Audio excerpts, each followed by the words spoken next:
Speaking of time, you, of course, are appearing, your voice, that marvelous, mellifluous voice, the George Takei signature voice, which is so wonderful and loved by millions, appearing in a new movie where you play a time capsule, of all things.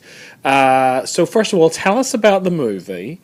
And then I'm going to ask you a question about time travel because you're, I think, the first person I've ever met who's actually traveled in time. So tell us about the movie. Well, it's called Freebirds. It's an animated feature film about two turkeys who go back in time to the days of the Pilgrims to persuade them to be more creative about their Thanksgiving dinner.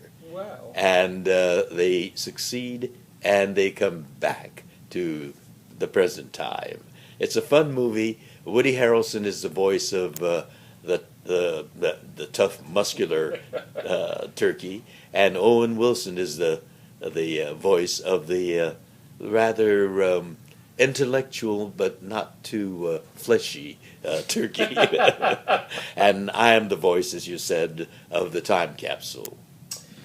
So let's say that we had a task force time capsule, and you and I and Brad, who's behind us here, Brad, your husband, could jump into it and travel forward 40 years, since the task force has been around for 40 years.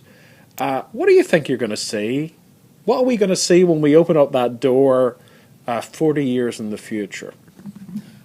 Well, if I can just go back in time 40 years, when the task force was founded, from that time to today, there has been an undreamed of change, dramatic change, where I can have a viable career as an actor, publicly recognizable, and still be who I am, love who I love. It's an amazing world that we live in today.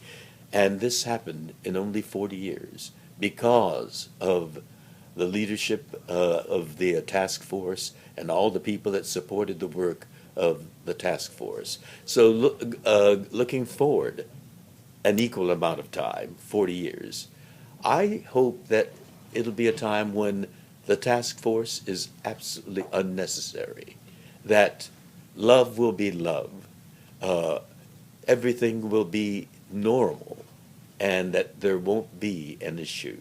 I'm an optimist. And I like to cite a recent field poll in California, which found that 78% of young people, and young people was defined as those under 39, and from my vantage point, 39 is young, support equality for the LGBT community. 78%. That's more than three-quarters support equality for LGBT people. So it's a matter of demographics. Those young people will become not so young, and they'll be the dominant voices in society.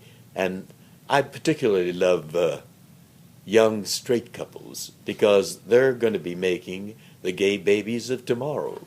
And it's for them that we do what we do today.